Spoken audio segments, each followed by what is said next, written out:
Hey guys, this is my 2013 video vlog. Last year was a pretty good year for me. Got a lot done. So this year I'm hoping to get a little more political, dig in a little deeper, really get to the bottom of some stuff. On my way to the mountains right now. Hopefully I can stay up there for a week or two. Just relax, tune in, get geared up for this year. Hopefully it'll be a good year, get a lot done. So that's my friend Chris. Hey, how's it going? Yeah, I'm just driving.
Hey guys, I made it up to my cabin safely despite all the crazy drivers out there. Anyway, on the drive up I noticed just how much things have been changing here lately. When I first bought this cabin, roads were lined with little shops and stores that were thriving every weekend. I guess no one has time or money for gas or souvenirs anymore. It's a shame, really. I wonder if there's anything I can do. Oh, and Chris is on his way up. I guess he had to talk to me about something, but I had better find some food and get dinner cooking.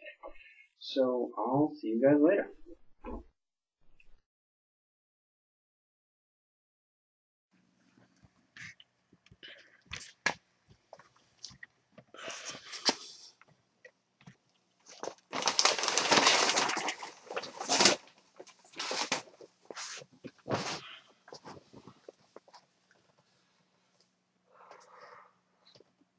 My friend had the stream last night. One so vivid and fantastic that it spurred him to tell me all about it. When he was finished recalling all the details to me, he smiled, as if it really hadn't meant anything to him, just some dream that stuck with him even after he had woken up. I was a little taken aback by this, not only because my friend Chris isn't the sort of person who goes around telling people his dreams, but also because of the intricate detail and seemingly unhindered way he was able to describe everything so clear was, well, a bit unnerving. Now, I've known my friend Chris since I was very young. Through the years, we chased girls, got into trouble, played football together. He's happily married now with 2 kids. When we were young, we always joked around that he would be the one to become rich and famous.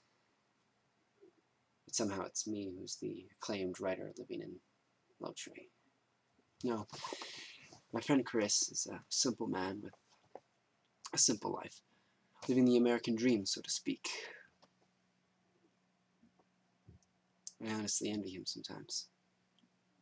Now, before he told me the dream, he told me I was a part of it, that he could feel my presence, even though the only real link to me was that the dream took place entirely in my cabin in the mountains. He wasn't quite sure, merely saying that I was linked to this experience he had. Anyways, the dream goes like this. In the dream, my friend Chris is a young boy. He's precisely 13 years old. He has an older sister, but her age is unknown. His mother and father are there, but anytime he tries to look at their face directly, all he sees is a blur of light. He lives in a world just like ours. Schools, cities, countries, and history all the same, except for that there is one universal God that everyone believes in. Or perhaps have no choice but to believe in. His name is Lucian Ababwe, and he shares many similarities to religious figures of the waking world.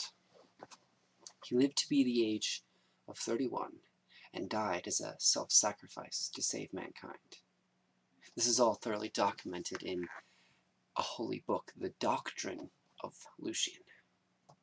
It's the story of the life, good deeds, death, and reincarnation of Lucian.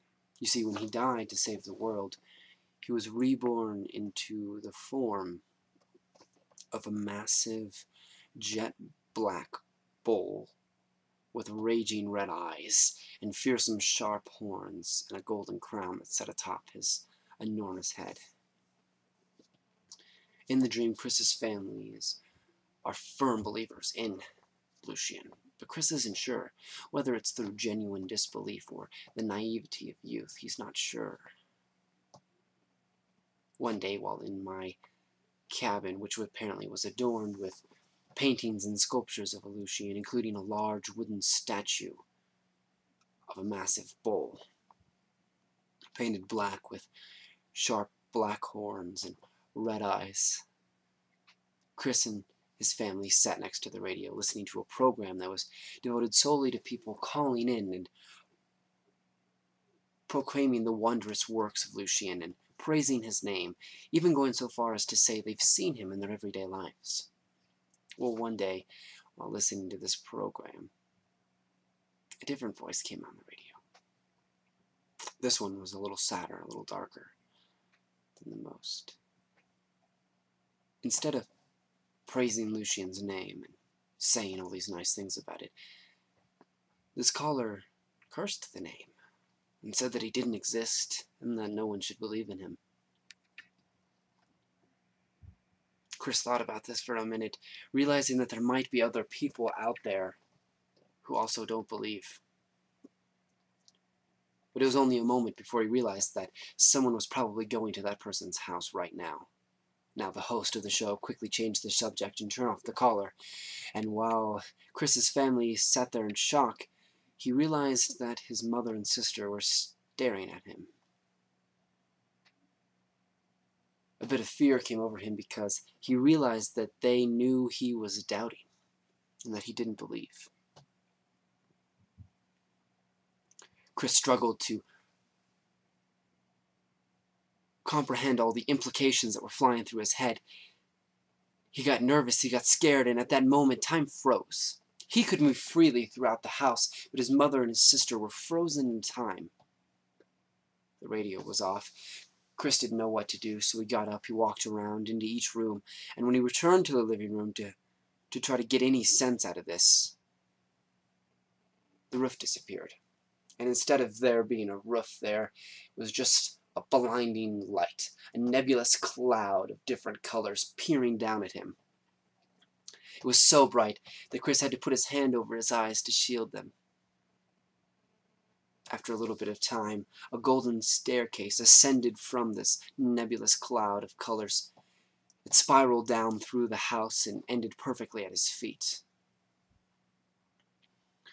Chris couldn't see what was at the top, so apprehensively he began walking up the stairs. About halfway, he started to make out a figure at the top. It was Lucien. Not the man, but the animal, the bull that he had become.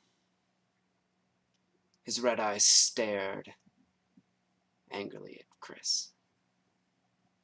And Chris stared right back. He said, "I do not believe in you. I will never believe in you. And I resent you for intimidating and forcing so many people to your will." Chris then turned around and began to walk down the stairs when a crippling numbness came over him. The horrific sounds and the gruesome grinding of his body falling down each step, landing on his pure white carpet and staining it with his own blood. He realized that Lucien had killed him. Lucien had killed him.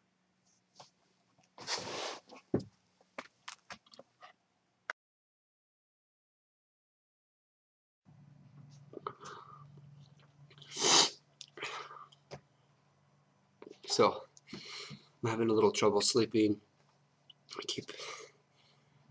I'm gonna head back into town now. Get back to work. So, I'll see you guys later.